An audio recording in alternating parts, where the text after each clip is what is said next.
अविका अपने भाई के साथ वापस घर आ गई, लेकिन उसे मालूम नहीं चला कि विराज उसे कॉल करने की कोशिश कर रहा था। रात बहुत हो गई थी, इसलिए अपना फोन बिस्तर के साइड में रखकर अविका सो गई।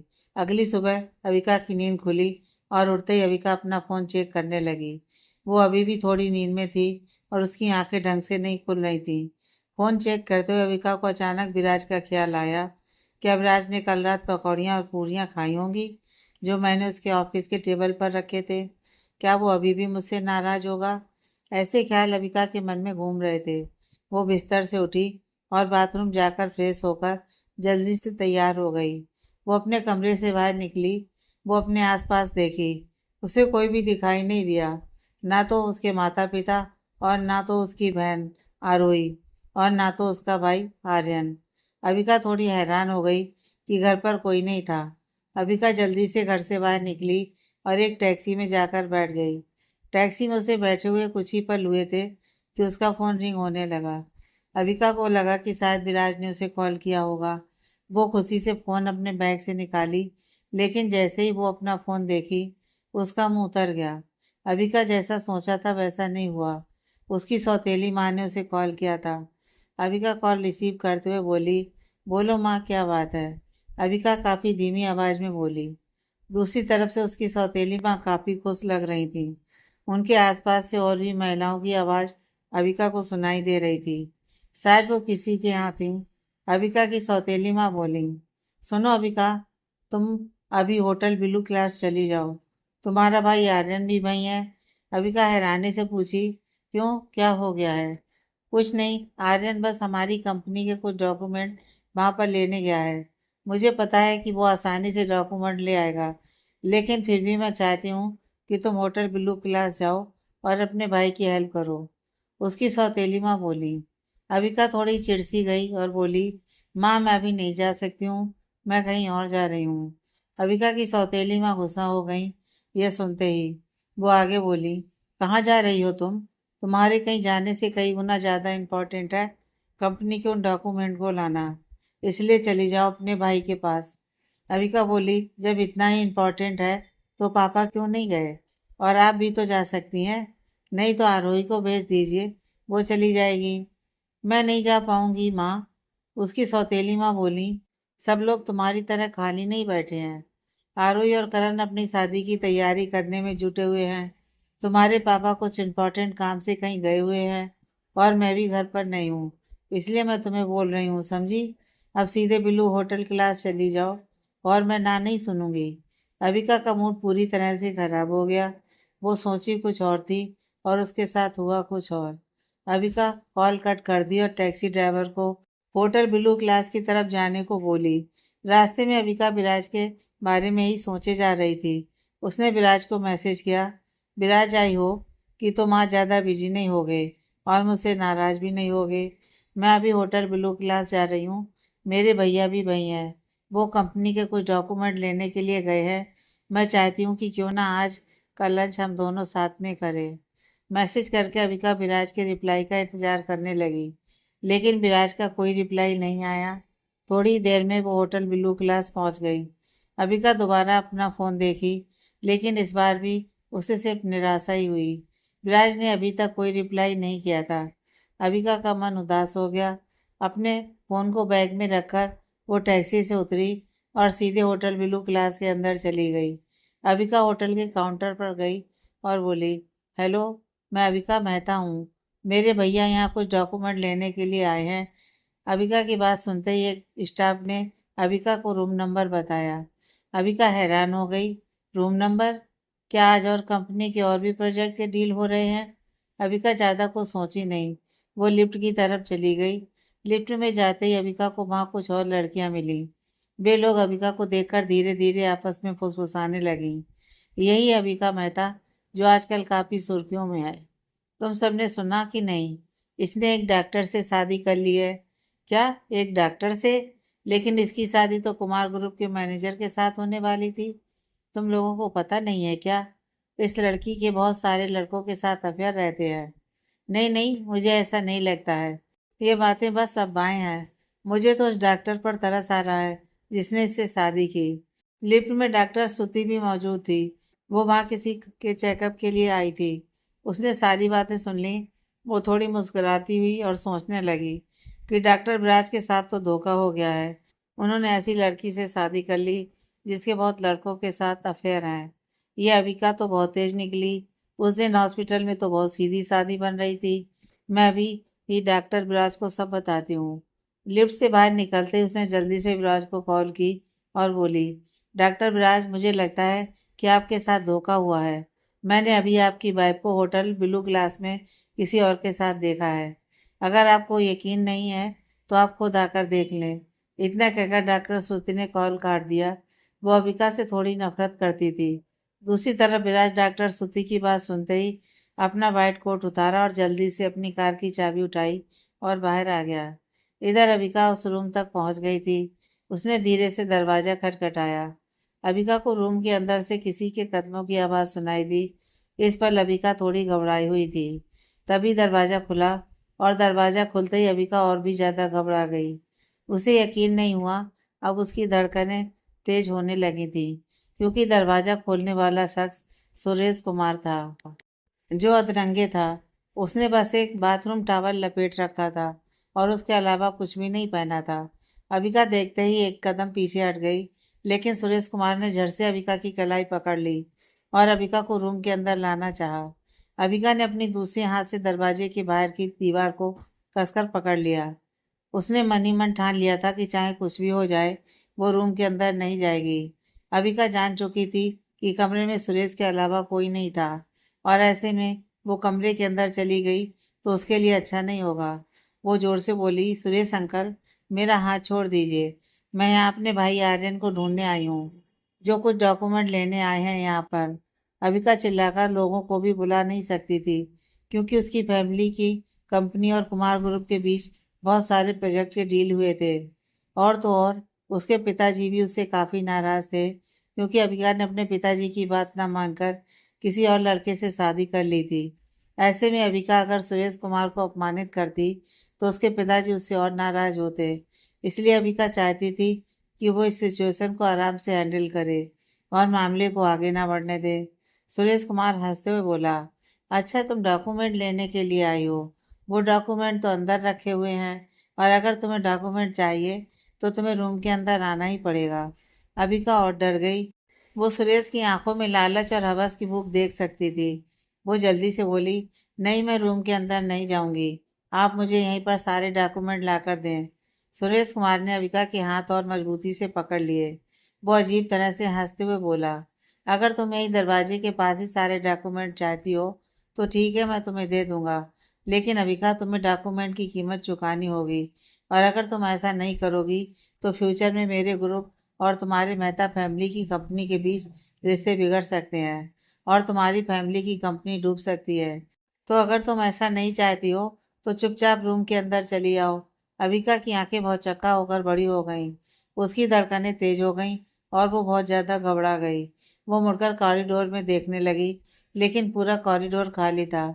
उसे सबसे पहले विराज की याद आई और मन ही मन कहने लगी, विराज, तुम कहाँ हो? प्लीज़ मुझे बचा लो। अबिका समझ चुकी थी कि सुरेश कुमार के मन में क्या चल रहा था।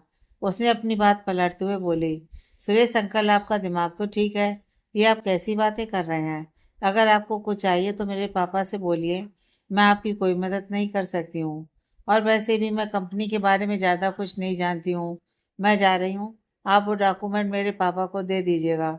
इतना बोलते ही अबिका अपनी पूरी ताकत लगाकर अपना हाथ छुड़ाने की कोशिश करने लगी।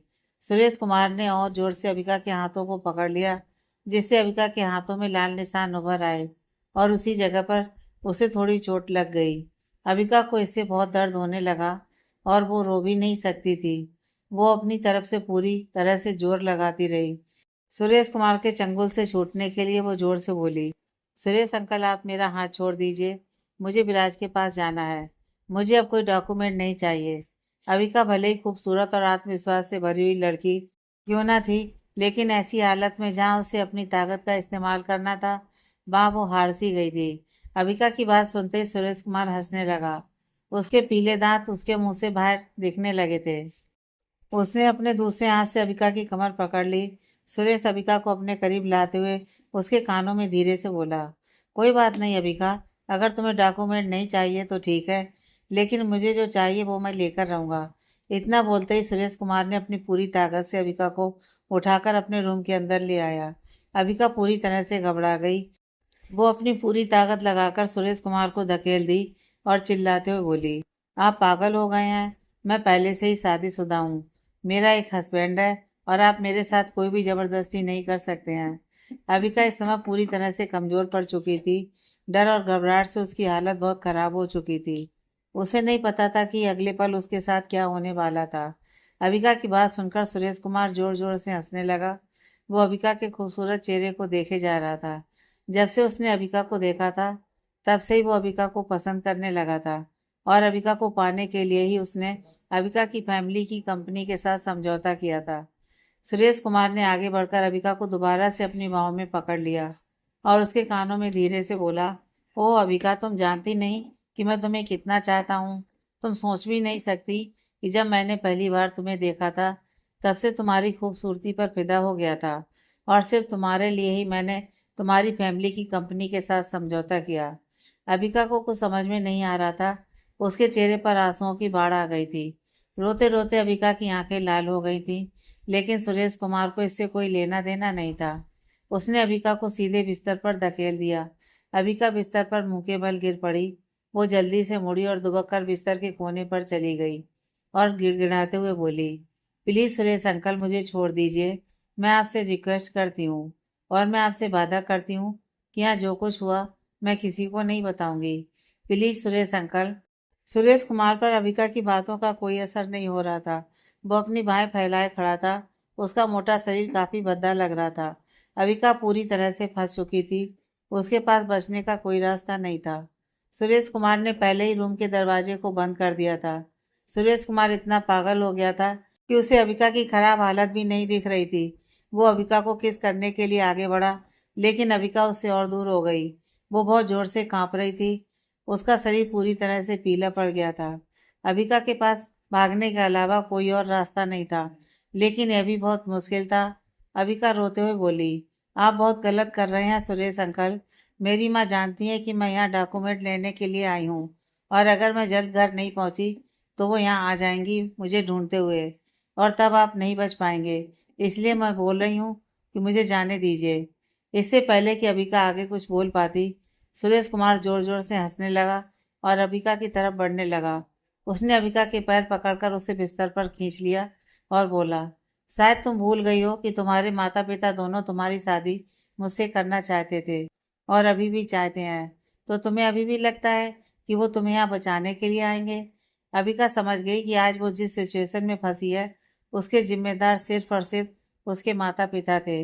उन्होंने ही उसकी शादी जबरदस्ती करानी चाहिए थी सुरेश कुमार से। सुरेश कुमार अब अबिका के ऊपर था और अबिका सुरेश कुमार के नीचे दब गई थी। उसका शरीर अभी भी बहुत तेजी से कांप रहा था। उसकी सांसें बहुत तेज हो चुकी थी। उसके आंसू बिस्तर पर गिरे जा रहे थे। तभी सुरेश कुमार आगे बोला, घबराओ मत, तुम्हें अब ज्यादा कुछ नहीं करना है। तुम्हें बस मेरी बात माननी है और मुझे खुश करना है। अगर तुम ऐसा करोगी तो मैं तुमसे शादी कर लूंगा और फिर ये जो दाग तुम्हारे ऊपर लगने वाला है वो ठीक हो जाएगा। और अगर तुम मेरी बात नहीं मानी तो आज तुम्हें तुम्हारा डॉक्टर हस्बैंड भी नहीं बचा सकता है।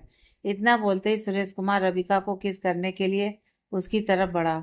अबिका अपना सिर घुमाई और पूरी ताकत और जोर से चिल्लाई, विराज, कितना भी चिल्ला लो अबिका, तुम्हें कोई भी बचाने नहीं आएगा। अब चुपचाप मुझे तुम्हें किस करने दो। मैं कब से इस पल का इंतजार कर रहा था। अबिका चाह कर भी सुरेश कुमार के चंगुल से निकल नहीं पा रही थी। जब जब वो ऐसा करने की कोशिश करती, सुरेश कुमार उतनी ही जोर लगाकर उसे और दबोच लेता, जिससे अबिका को काफी दर्द हो रहा था। अबिका अपने आप को बचाने की पूरी कोशिश कर रही थी, लेकिन उसकी कोशिश पूरी तरह से बेकार थी। वो अपने शरीर को जोर जोर से हिलाने लगी थी ताकि सुरेश कुमार उसके साथ ज्यादा जबरदस्ती ना कर सके। अबिका जानती थी कि उसे बचने का कोई ना कोई उपाय तो लगाना ही होगा। वो गुस्से से जोर से बोली, सुरेश अंकल, आप मुझे छोड़ दो, नहीं तो आपके लिए अच्छा नहीं होगा। सुरेश कुमार अबिका की बात सुनते ही हंसने लगा और बोला, क्या अच्छा नहीं होगा? बल्कि तुम ये सोचो कि अगर आज तुम मेरे साथ नहीं सोती हो तो तुम्हारी फैमिली की कंपनी के लिए अच्छा नहीं होगा। मैं तुम्हारी फैमिली की कंपनी को बर्बाद कर दूंगा। मैं नहीं जानती थी कि आप इतने गिरे हुए इंसान हो सकते हो। आपने बस ऊपर से शरीफी का चोला पहन रखा है, अंदर से आप दरिंदे हो। अबिका बोली। सही कहा तुमने, मैं दरिंदा ही हूँ, और आज तो मेरी दरिंदगी देखोगी। सुरेश कुमार जोर से हंसते हुए बोला। अबिका का डर साफ साफ दिखाई दे रहा था। वो बोली, शायद आप जानते नहीं कि मेरा हस्बैंड कौन है और वो क्या क्या कर सकता है। अगर उसे ये बात पता चल गई कि आपने मेरे साथ जबरदस्ती की है तो वो आपको छोड़ेगा नहीं। रुक जाओ, मैं और हंसना नहीं चाहता हूँ। तुम्हारा वो 2 टके का डॉक्टर हस्बैंड कुछ नहीं कर सकता है मेरा। उसके जैसे तो मैं अपने पैरों के नीचे रखता हूँ, और उसे ये सब बताएगा कौन? तुम बताओगी? हाँ हाँ, तुम कुछ बताने की हालत में रहोगी तब तो कुछ बताओगी। सुरेश कुमार बोला। उसकी दरिंदगी बढ़ती जा रही थी। वो बस अविका के साथ सोना चाहता था हर हाल में। अविका के रेंगटे खड़े हो गए थे ये सुनते ही। वो और भी ज्यादा डर गई और बोली, शायद आप अभी भी मेरे हस्बैंड को जान नहीं पाए हैं कि वो कौन है। वो तुमसे बदला जरूर लेगा। अरोड़ा फैमिली तुमसे बदला जरूर लेगी। अबिका के आंसू रुक ही नहीं रहे थे। अबिका की बात सुनते ही सुरेश कुमार थोड़ा हैरान हो गया। उसकी हंसी रुक गई। वो हैरानी से अबिका को देखा और बोला, अरोड़ा फैमिली? इस शहर की सबसे अमीर फैमिली में से एक। तुम्हारा उनसे क्या लेना देना? अबिका बोली, हाँ भाई, अरोड़ा फैमिली। हाँ, मेरा लेना देना है। शायद आपको पता नहीं है कि मैं उस फैमिली की बहू हूँ, इसलिए आपके पास अभी भी टाइम है, मुझे छोड़ दीजिए। सुरेश कुमार के चेहरे के भाव से अबिका थोड़ी राहत महसूस की। उसे लग ही रहा था कि अब सुरेश उसे छोड़ देगा, लेकिन वो हिलना डुलना बंद नहीं की। वो जानती थी कि अगर वो जरा भी रुक गई तो सुरेश कुमार उसके साथ जबरदस्ती कुछ भी कर देगा। इस पल अबिका को काफी गुस्सा आ रहा था अपने माता पिता के ऊपर, जिन्होंने सिर्फ अपने फायदे के लिए अपनी बेटी को एक दरिंदे के हाथों सौंप दिया था। अबिका का आधा शरीर अब चोट के कारण लाल हो गया था। उसके कपड़े थोड़े फट गए थे और कई जगह से खून भी आ रहा था, लेकिन अबिका के सामने वो दर्द फीके थे। सुरेश कुमार को थोड़ा झिझक महसूस हुई अबिका की बात सुनकर, लेकिन वो अपने आप पर काबू नहीं रख पाया। अब उसे किसी का डर नहीं था। वो बस अबिका की इज्जत लूटना चाहता था। वो मुस्कुराते हुए बोला, मुझे कोई फर्क नहीं पड़ता है कि तुम्हारा हस्बैंड कौन है। मैं तो बोलता हूँ कि तुम उसे छोड़ दो और मुझसे शादी कर लो, नहीं तो आज के बाद तुम कहीं मुंह दिखाने के लायक भी नहीं रहोगी। इतना बोलते ही सुरेश कुमार अबिका को दोबारा किस करना चाहा, लेकिन अबिका इस बार अपने सिर को जोर जोर से हिलाने लगी। सुरेश कुमार अब अपने आपे से बाहर हो गया। उसने अबिका को एक जोरदार थप्पड़ मारा और बोला, तुम अपने आप को बहुत खूबसूरत समझती हो ना, और तुम्हें अपनी खूबसूरती पर काफ़ी घमंड भी है। आज मैं तुम्हारी सारी खूबसूरती का घमंड उतार दूंगा, और मैं भी तो देखूं कि कौन तुम्हें मुझसे बचाएगा। सुरेश कुमार बहुत गुस्सा हो गया। उसने पूरी तरह से अबिका के हाथों को पकड़ा, और इससे अबिका के हाथों में नाखून के निशान उभर आए, जो काफी गहरे थे।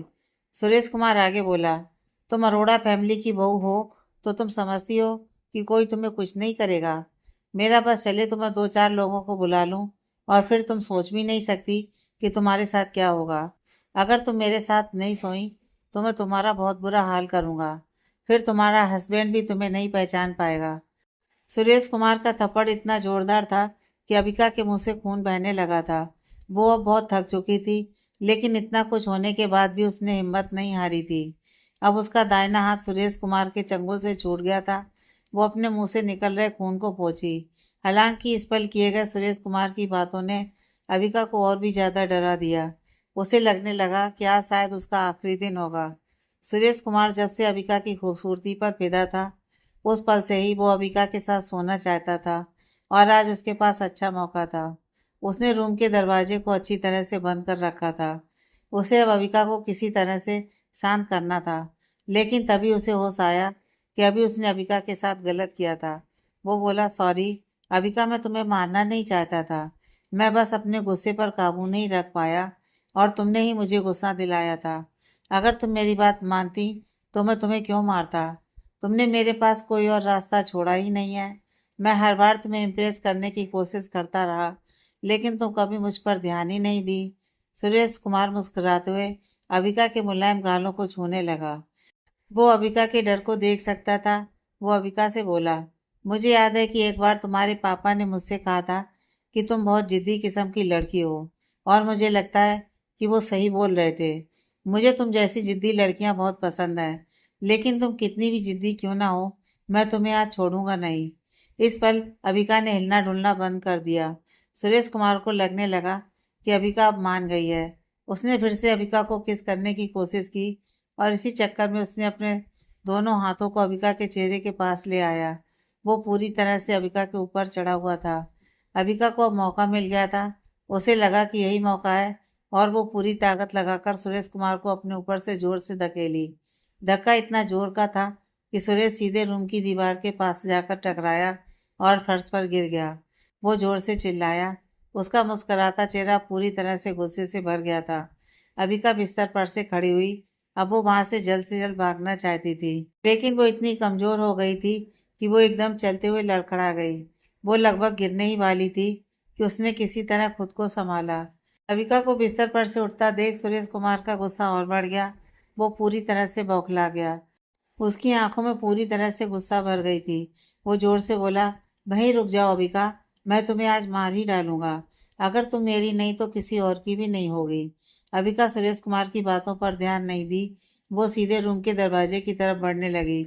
चूंकि उसके घुटने छिल गए थे और अबिका को बहुत दर्द हो रहा था, इसलिए वो ठीक से चल भी नहीं पा रही थी।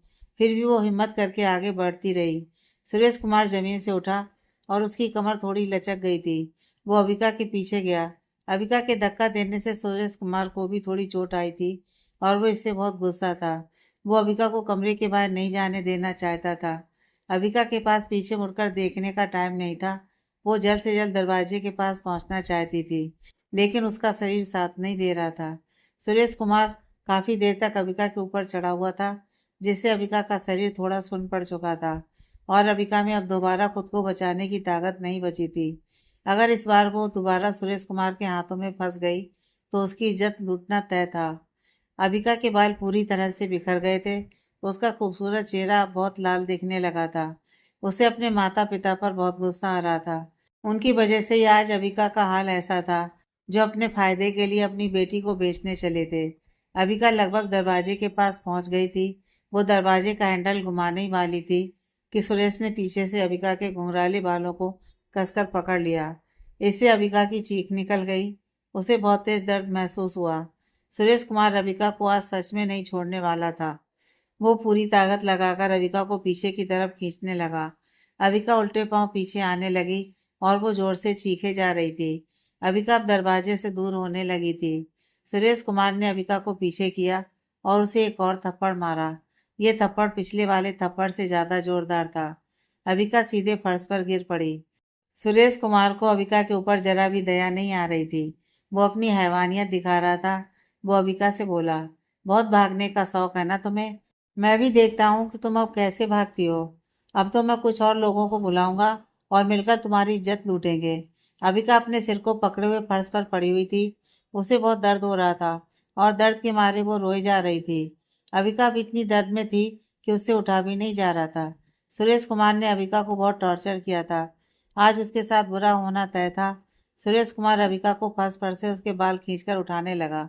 अबिका बहुत दर्द में थी। सुरेश कुमार ने हैवानियत की सारी हदें पार कर दी थी। अबिका अभी भी दरवाजे की तरफ देख रही थी, इस उम्मीद से कि विराज आएगा और उसे सुरेश कुमार से बचाएगा। वो जोर से चीखी, विराज तुम कहाँ हो? प्लीज मुझे बचा लो विराज। कोई भी तुम्हें आज मेरे हाथों से नहीं बचा सकता है। यहाँ तक कि भगवान भी तुम्हें नहीं बचाएंगे। सुरेश कुमार गुस्से में बोला। अबिका की आवाज में बहुत दर्द भरा हुआ था और वो रोते हुए चिल्ला रही थी। अंत में उसकी सारी ताकत खत्म हो गई। अब वो चिल्लाने के लायक भी नहीं बची थी। उसका गला पूरी तरह से बैठ गया था। अब वो हार मान चुकी थी। अब उसकी आंखें बंद सी होने लगी थी। अबिका की हालत अब गंभीर होने लगी थी। लेकिन तभी अचानक किसी ने रूम के दरवाजे को बाहर से तोड़ दिया। दरवाजे पर खड़े इंसान को देखकर अबिका खुश हो गई, लेकिन और जोर जोर से रोने लगी। उसके आंसू लगातार बह रहे थे। दरवाजे को तोड़ने वाला इंसान कोई और नहीं बल्कि विराज था। वो दौड़ते हुए आया था। उसने सिर्फ एक लात से ही दरवाजा तोड़ दिया था। वो जल्दी से अंदर आ गया। विराज को देखकर सुरेश कुमार पूरी तरह से घबरा गया। सुरेश कुमार अविका के बालों को पकड़े खड़ा था। विराज के पीछे पीछे होटल के कुछ स्टाफ भी आए थे। सुरेश कुमार उन स्टाफ से कुछ बोल पाता इससे पहले ही विराज का गुस्सा फूट पड़ा। उसने सुरेश कुमार को जोरदार लात मारी उसने इतनी जोर से लात मारी कि सुरेश कुमार रूम के कोने पर गिर पड़ा। विराज उसकी तरफ बढ़ा और उसको पकड़कर उठाया और दो घूंसे मारे और एक लात फिर से मारी। सुरेश कुमार दोबारा फर्श पर गिर पड़ा। इस बार विराज ने अपने पैर सुरेश कुमार की छाती पर रख दिए और जोर से उसकी छाती दबाने लगा और बोला, तुम्हारी इतनी हिम्मत कि तुम मेरी वाइफ की इज्जत लूटने वाले थे। आज मैं तुम्हारा वो हाल करूंगा कि तुम दोबारा किसी लड़की की इज्जत लूटने के लायक नहीं रहोगे। विराज सुरेश कुमार को मारने लगा। विराज इतने गुस्से में था कि आज वो सुरेश कुमार को मार ही डालता। अविका विराज को रोकने की कोशिश कर रही थी, लेकिन विराज अविका की बात नहीं सुन रहा था। सुरेश कुमार खुद विराज से दया की भीख मांगने लगा, लेकिन विराज उसकी बात नहीं सुन रहा था। बहुत गिड़गिड़ाने के बाद विराज ने उसे छोड़ दिया। सुरेश कुमार फर्श पर ही पड़ा रहा। होटल के स्टाफ खड़े होकर सब देख रहे थे, लेकिन उनकी हिम्मत नहीं हो रही थी कि वे विराज को कुछ बोल पाए। विराज सीधे अविका के पास गया। अविका बहुत बुरी हालत में खड़ी थी। विराज ने अपना कोट उतार कर अविका को पहना दिया। अविका विराज से नजरें नहीं मिला पा रही थी। वो नीचे देख रही थी। विराज ने उसके चेहरे को धीरे से उठाया। अविका विराज की तरफ देखी। वो खुद को रोने से रोक नहीं पाई और रोते हुए विराज को गले से लगा ली और बोली, विराज तुम्हें इतनी देर क्यों लग गई आने में?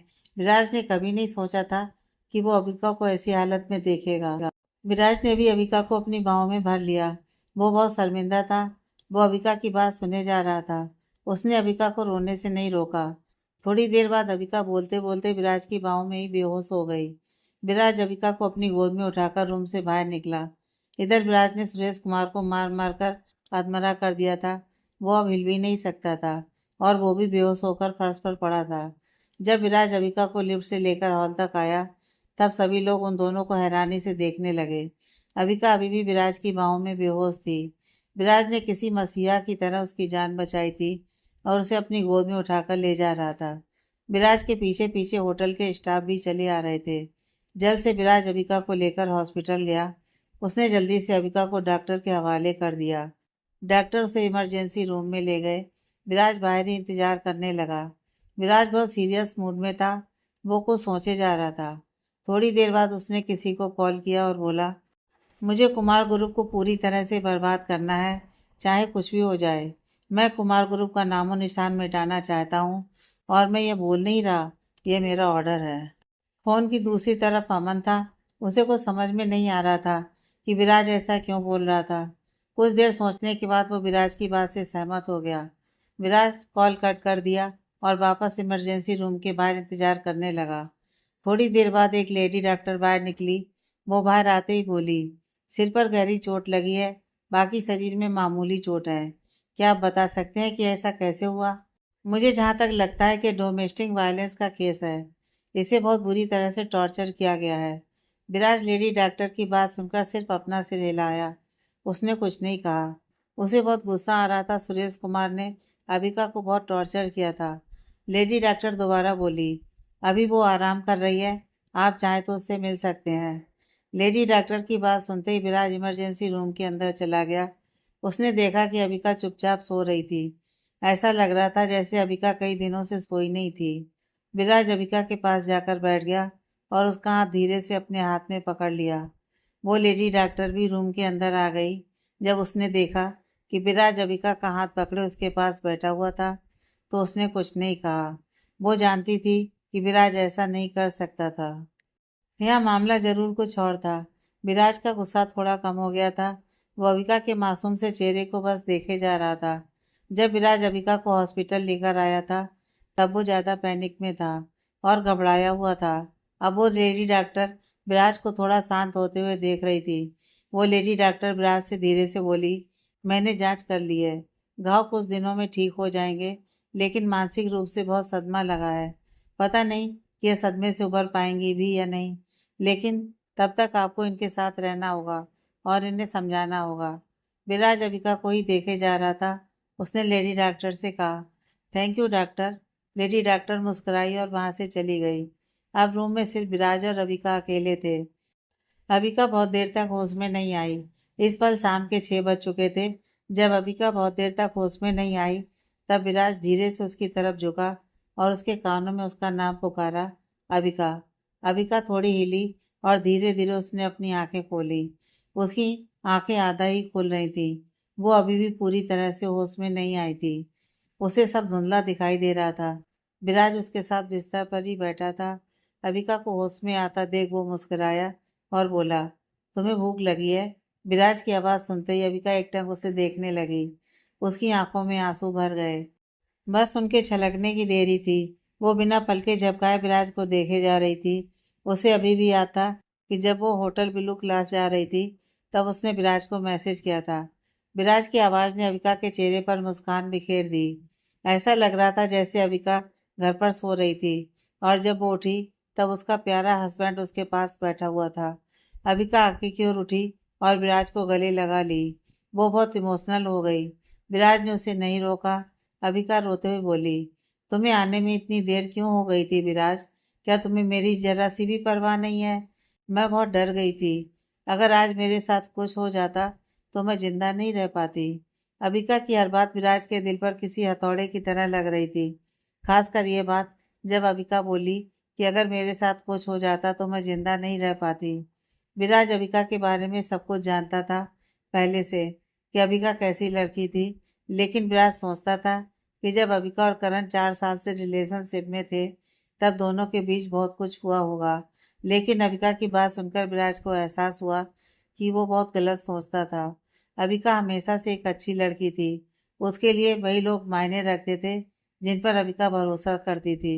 जिस दिन विराज और अविका ने कोर्ट मैरिज किया था, उस दिन अविका ने सोच लिया था कि जब तक वो विराज और उसकी फैमिली की नज़र में खुद को साबित नहीं करती है, तब तक वो विराज के ज़्यादा करीब नहीं जाएगी। अविका अपने ऊपर लगे सभी दागों को हटाना चाहती थी ताकि वो और विराज फ्यूचर में अच्छे से रह सकें और विराज की बेस्ट वाइफ बने और अरोड़ा फैमिली की अच्छी बहू बन सके। विराज ने भी अविका को अच्छी तरह से अपनी बाहों में भर लिया। उसने बहुत ही प्यार से अविका की पीठ थपथपाई और सहलाने लगा। विराज को बहुत अच्छा लग रहा था कि अविका उससे अपने दिल की बात शेयर कर रही थी। कम से कम अविका के दिल में जो दर्द भरा हुआ था वो तो कम हो जाएगा। अविका पूरी तरह से विराज की बाहों में थी। वो बिल्कुल भी विराज की बाहों से बाहर निकलना नहीं चाहती थी। वो रोते हुए बोली, विराज प्लीज मुझे कभी अकेला मत छोड़ना। विराज ने अविका की बाह पकड़ी और उसे अपनी बाहों से हटाया और उसकी तरफ देखते हुए बोला, तुम घबराओ मत, मैं हूँ तुम्हारे साथ, सब कुछ ठीक हो जाएगा। विराज ने अविका के आंसू पोंछे और उसकी आंखों को देखा जो रोने की वजह से पूरी तरह लाल हो गए थे और सूज गई थी। अविका अब थोड़ा बेहतर महसूस कर रही थी, लेकिन उसके सिर में अभी भी थोड़ा दर्द हो रहा था। विराज आगे कुछ बोलने ही वाला था कि तभी उसका फोन बजा। उसने देखा कि अमन ने उसे कॉल किया था। उसने अविका को धीरे से बिस्तर पर लिटाया और फोन उठाकर उससे थोड़ा दूर हो गया। उसने कॉल रिसीव किया और बोला, हाँ अमन। विराज बहुत ही धीमी आवाज में बात कर रहा था। वो मुड़ मुड़कर अविका को देख रहा था। अविका विराज की कॉल खत्म होने का इंतजार कर रही थी, लेकिन जिस तरह से उसने विराज को बात करते हुए देखा, वो समझ गई कि कुछ तो हुआ है। विराज ने अमन से बात कर ली। उसने फोन को अपने पॉकेट में डाला और अविका के पास आकर बोला, होटल वाली खबर फैल चुकी है। यह सुनते ही अविका का मुस्कुराता चेहरा पीला पड़ गया। इतनी बड़ी खबर फैलने के बाद बहुत बवाल खड़ा होगा। अविका जानती थी कि लोग उसे ही गलत समझेंगे। क्योंकि उस होटल में विराज ने सुरेश कुमार को बहुत मारा था और वहां पर सुरेश कुमार के कुछ लोग भी थे। वे जरूर पूरी घटना को गलत तरीके से फैला रहे होंगे। अविका के मन में यह सभी बातें घूमने लगी। विराज आगे बोला, घर तक भी ये खबर फैल चुकी है। अविका और हैरान हो गई। अविका विराज की तरफ देखने लगी। वो समझ गई कि अब सब कुछ बिगड़ गया था। अब वो कितनी भी कोशिश करेगी, विराज की फैमिली वाले उसे अपनाएंगे नहीं और शायद विराज भी उसे अपनाए। अविका को समझ में नहीं आ रहा था कि वो क्या करे। विराज ने हल्की आह भरी। वो कुछ बोलने ही वाला था कि अविका उससे पहले बोली, विराज क्या अब हम दोनों अलग हो जाएंगे? अविका की आवाज़ में दर्द भरा हुआ था। जब से दोनों ने शादी की थी, तब से किसी ने भी दोनों की शादी को मानने से इनकार कर दिया था। लेकिन फिर भी विराज अविका के साथ खड़ा था। लेकिन अब उसके घर तक खबर फैल चुकी थी। अविका जानती थी कि विराज अपनी फैमिली के खिलाफ नहीं जा सकता था और आज के बाद तो अविका और भी बदनाम हो जाएगी। ऐसे में विराज के घर वाले अविका को अपना नहीं सकेंगे। विराज अविका की उदासी देख सकता था। वो उसकी तरफ झुका और उसके गालों पर एक किस किया। अबिका ने उसे रोका नहीं। विराज जानता था कि अबिका इस समय खुद को बहुत अकेला महसूस कर रही थी और ऐसे में अबिका को विराज की सबसे ज्यादा जरूरत थी। अबिका की आंखों में दोबारा आंसू छलक पड़े। अबिका कभी नहीं सोची थी कि उसकी पहली शादी ऐसे खत्म होगी। वो कभी नहीं सोची थी कि उसे यह दिन भी देखने को मिलेगा। वो कभी नहीं सोची थी कि उसका हस्बैंड उससे इस तरह दूर हो जाएगा। मैं विराज अबिका के दर्द को अच्छी तरह महसूस कर सकता था। वो अबिका से बोला, अगर तुम्हें मुझ पर भरोसा नहीं है तो सही में एक दिन हम दोनों अलग ही हो जाएंगे। अबिका यह सुनते ही हैरान हो गई। उसकी आंखें आश्चर्य से भर गईं। उसे समझ में नहीं आया कि विराज की बात का क्या मतलब था। विराज अभी भी अबिका को छोड़ना नहीं चाहता था। विराज को बाहरी लोगों से कोई लेना देना नहीं था। वो बस एक चीज जानता था कि वो अबिका को दोबारा दर्द में नहीं देखना चाहता था। विराज उससे बोला, तुम ज्यादा मत सोचो, मैं तुम्हारे साथ हूँ, तुम बस आराम करो, मैं तुम्हारे लिए कुछ खाने को लाता हूँ। अबिका विराज की बात में हामी भरी। विराज वहां से बाहर चला गया। अबिका इमरजेंसी रूम में अकेली थी। वो खिड़की के बाहर देखने लगी। वो जानती थी कि बहुत लोग उसे ढूंढ रहे होंगे, लेकिन कोई भी नहीं जानता था कि अबिका आखिर थी कहाँ, सिवाय विराज के। अबिका के मन में बहुत कुछ चल रहा था। वो जानती थी कि विराज के घर वाले विराज के ऊपर दबाव डालेंगे कि विराज मुझे डाइवोर्स दे दे। बहुत देर सोचने के बाद अबिका से रहा नहीं गया। उसने अपना फोन उठाया जो साइड में रखा हुआ था। उसका फोन स्विच ऑफ था। वो अपना फोन ऑन की। फोन ऑन करते ही उसका फोन मिस्ड कॉल और मैसेज से भर गया। वो मिस्ड कॉल देखी, जिनमें से अधिकतर मिस्ड कॉल उसके घर वालों और विराज के घर वालों ने किए थे। अबिका के कई दोस्तों ने भी अबिका को मैसेज किए थे, लेकिन अबिका सिर्फ विराज का रिप्लाई देखना चाहती थी। विराज ने रिप्लाई किया था, यह आखिरी बार है और तुम याद रखना, अब से ऐसी गलती मत करना। मैसेज पढ़ते ही अबिका को एहसास हुआ कि जैसे विराज उसके सामने खड़ा होकर बोल रहा हो। जब पूरी दुनिया ने अबिका को अकेला छोड़ दिया था, तब एकमात्र विराज ने ही अबिका का साथ दिया था। वो हमेशा अबिका के साइड में रहा। अबिका भी विराज को छोड़ना नहीं चाहती थी। जिस तरह विराज ने उसका साथ नहीं छोड़ा, उसी तरह अबिका भी विराज का साथ नहीं छोड़ना चाहती थी। इसलिए वो अब अपने और विराज के रिश्ते को यूं ही खत्म नहीं होने देना चाहती थी। अबिका विराज की दादी का नंबर क्लिक की। वो असमंजस में थी कि वो कॉल करे कि नहीं। आखिरकार वो फैसला किया कि वो विराज की दादी को कॉल करेगी। अबिका ने एक गहरी सांस ली और कॉल कर दी। इस समय विराज की दादी हॉल के सोफे पर बैठी हुई थी। विराज की माँ भी वहीं बैठी हुई थी और सामने विराज के माता पिता के फोन रखे हुए थे। दोनों के फोन बज रहे थे, लेकिन वे फोन को रिसीव नहीं कर रहे थे क्योंकि लोग एक ही बात पूछे जा रहे थे कॉल करके कि क्या हुआ आपकी बहू के साथ, वो फिर से सुर्खियों में कैसे है।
जब तुम्हें कुछ करना था उस टाइम तुमने कुछ नहीं किया, अब क्या फायदा। अब तो तुम्हारी इमेज और भी ज्यादा खराब हो चुकी है। तुम कैसे अपनी इमेज ठीक करोगी। विराज की दादी को अबिका के ऊपर भरोसा बिल्कुल भी नहीं हो रहा था। अबिका 2 सेकंड के लिए चुप रही। वो थोड़ा हिम्मत जुटाई और बोली, दादी, बहुतों को लगता है कि मैं गिरी हुई लड़की हूँ। मेरे बहुत सारे अफेयर चल रहे हैं और मेरे कईयों के साथ संबंध है, लेकिन मैं जानती हूँ कि मैं कैसी हूँ और मैं खुद को साबित करके रहूंगी। साथ ही आपकी फैमिली पर भी जितने दाग लग रहे हैं मेरी वजह से, उनको भी साफ करूंगी। बस मुझे एक मौका चाहिए दादी। विराज की दादी और माँ दोनों थोड़ी हैरान हो गईं। अविका की बात सुनकर। लेकिन उन्हें पता था कि अविका कैसी लड़की थी। उन्होंने भी जान लिया था जब विराज अविका को पहली बार अपने घर लेकर आया था। अविका सच में एक अच्छी लड़की थी, जिसके किसी के साथ भी कोई गलत संबंध नहीं थे, यहाँ तक कि उसके एक्स बॉयफ्रेंड करण के साथ भी नहीं। अविका एक संस्कारी लड़की थी, उसके लिए उसका पति ही सब कुछ था। लेकिन यह अविका के लिए प्रॉब्लम यह थी कि वो कैसे अपने आप को साबित करेगी। अगर वो लोगों को बोले भी कि वो गलत नहीं है, तो भी लोग उसका मजाक उड़ाएंगे। अबिका हमेशा से अपने ऊपर लग रहे इल्जामों को नज़रअंदाज करती रही। वो हमेशा से चाहती थी कि उसे कोई ऐसा मिले जो उसे समझे और उसका साथ दे। लेकिन अबिका ने नहीं सोचा था कि उसे खुद को बचाने के लिए विराज से शादी करनी पड़ेगी और उसके चलते विराज की फैमिली भी बदनाम हो जाएगी। थोड़ी देर चुप रहने के बाद विराज की दादी बोली, ठीक है, अगर तुम खुद को सही साबित कर पाई कि लोग तुम्हें जानबूझकर बदनाम कर रहे हैं और तुम बिल्कुल भी वैसी लड़की नहीं हो जैसा कि लोग तुम्हें जानते हैं, तब तक तुम हमारे घर की बहू बनी रहोगी। लेकिन अगर तुम ऐसा करने में नाकाम रही तो तुम्हें विराज से डाइवोर्स लेना पड़ेगा। अविका जरा सी भी हैरान नहीं हुई दादी की बात सुनकर।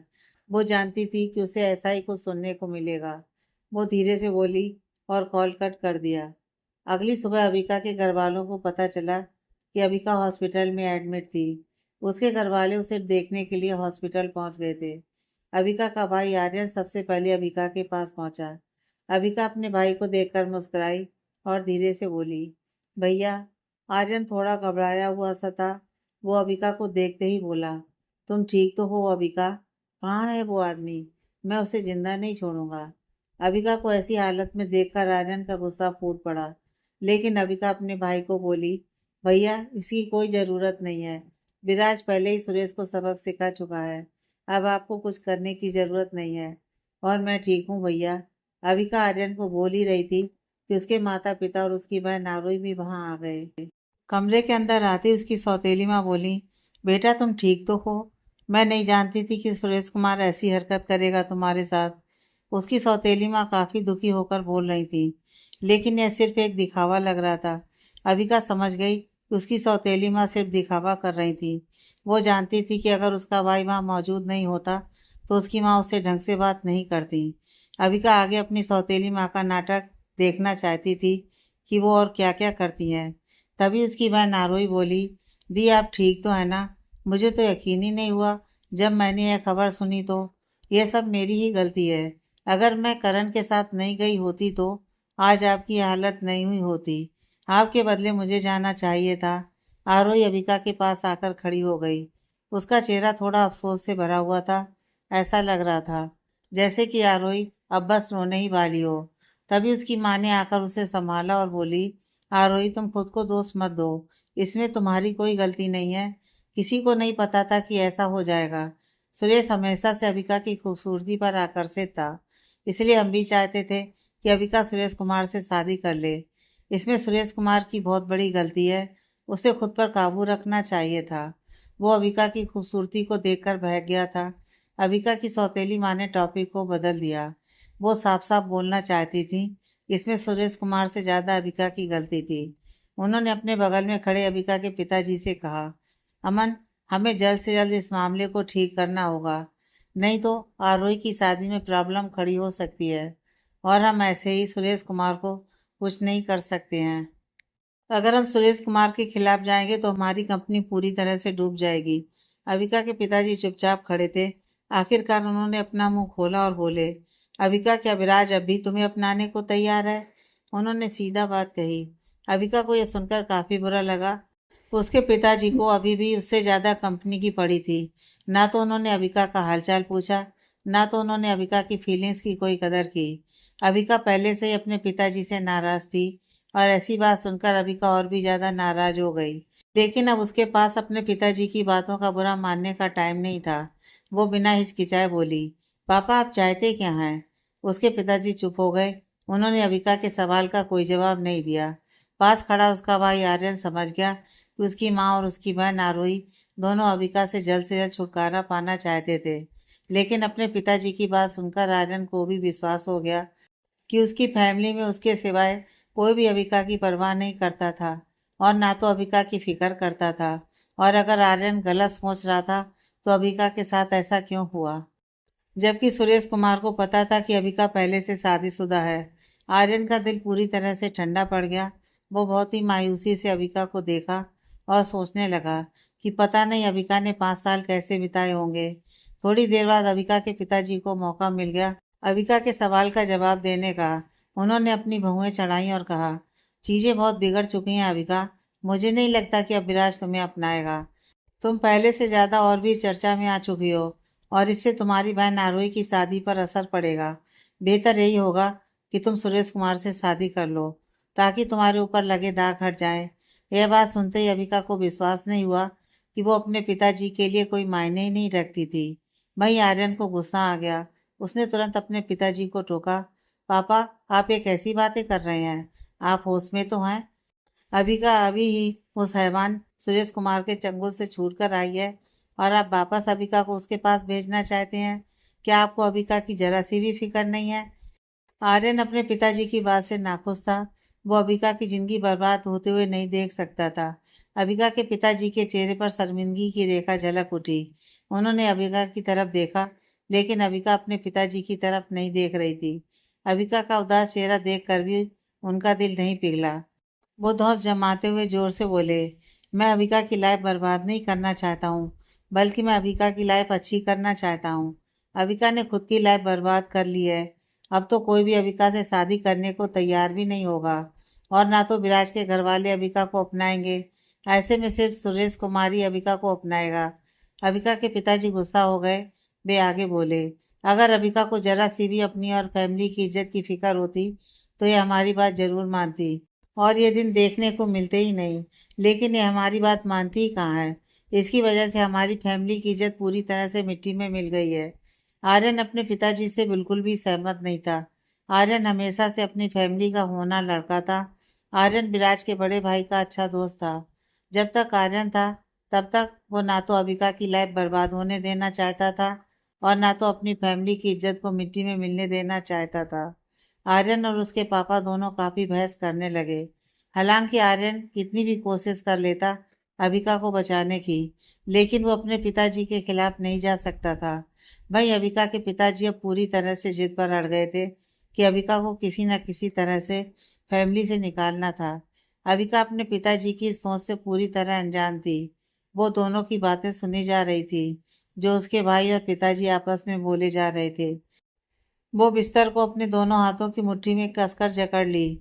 अबिका के पिताजी अबिका को देखे और गुस्से से बोले, आज अबिका के साथ जो भी हुआ उसकी जिम्मेदार अबिका खुद है।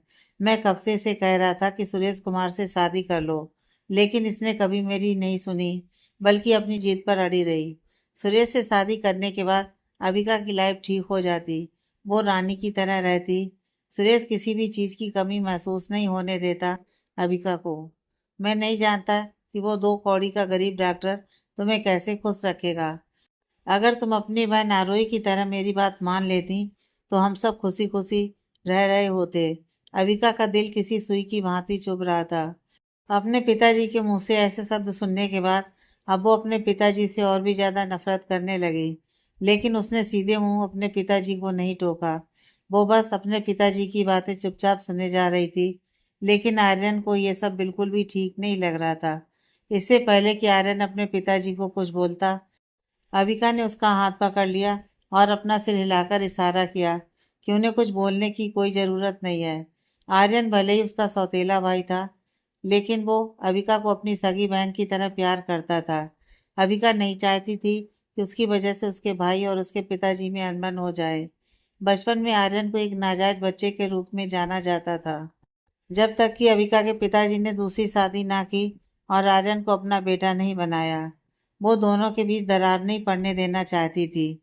अविका अपने पिताजी की तरफ देखते हुए बोली, पिताजी मैं सुरेश अंकल से शादी नहीं करूंगी। अविका अपने पिताजी को बोलने का मौका नहीं दी और आगे बोलती रही, आप अपनी नफरत छुपाने की कितनी भी कोशिश कर लीजिए, लेकिन आखिर में आप मेरे प्रति अपना गुस्सा और नफरत दिखा ही देते हैं। आपने आते ही मुझसे ये नहीं पूछा कि मैं कैसी हूँ, बल्कि आप हर चीज की जिम्मेदार मुझे ही मानते हैं। और कल जो मेरे साथ हुआ उसके लिए भी आप मुझे ही दोष दे रहे हैं। अब आपको कुछ करने की जरूरत नहीं है। जो भी करना है मैं खुद करूँगी। मुझे आपसे कोई उम्मीद नहीं है। मैं विराज से रीति-रिवाज से शादी करूँगी, नहीं तो मैं किसी और से शादी ही नहीं करूँगी। अविका के पिताजी का गुस्सा और बढ़ गया। वे अपने गुस्से पर काबू नहीं रख सके। उन्होंने नहीं सोचा था कि अविका के साथ इतना कुछ होने के बाद भी अविका उनकी बात नहीं मानेगी। उन्होंने अविका से कहा, अविका तुम बहुत बड़ी गलती कर रही हो। अब चाह कर भी कोई लड़का तुम्हें नहीं अपनाएगा। अगर तुम मेरी बात नहीं मानोगी और ऐसे ही अपनी जिद पर अड़ी रहोगी तो आरोही की शादी को तुम और भी मुश्किल बना दोगी। अविका के ऊपर उसके पिताजी की बातों का कोई असर नहीं हो रहा था। वो बस मुस्कुराकर अपने पिताजी को देखे जा रही थी। आगे की कहानी नेक्स्ट पार्ट में।